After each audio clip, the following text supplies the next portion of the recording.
যখন কথা আসে মেলার, তখন শান্তিনিকেতন বোলপুরের মেলাকে একদমই ভোলা চলবে না।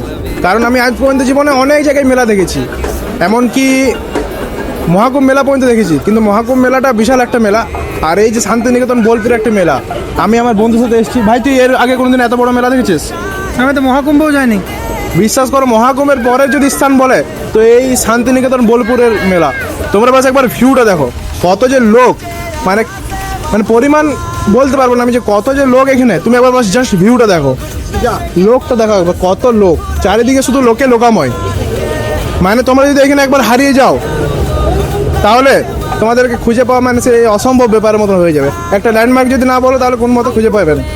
মানে এতটাই বড় এরিয়া আর এত সুন্দরভাবে মানে গোছানো মেলাটা, বিশেষ করে মন খুশ হয়ে গেল এখন। আমাদের মনে করো আজ আমি আমার বাড়ি থেকে প্রায় 130 কিলোমিটার দূর এসেছি, তো 130 কিলোমিটার দূর আসা এখানে ওয়ার্থিট আছে।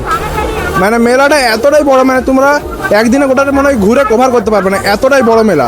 তো আমরা তো ঘুরলাম প্রায় এখন 2 ঘন্টা ধরে আমরা মেলাতে ঘুরছি, কিন্তু তাতেও আমরা পুরো এরিয়াটা কভার করতে পারিনি। জাস্ট মনে হয় 20 to 30% কভার করতে পেরেছি। তোমরা জাস্ট দেখো জিনিসটা, কত বড় মেলা, দেখো চারিদিকে এতটাই পরিমাণের লোক।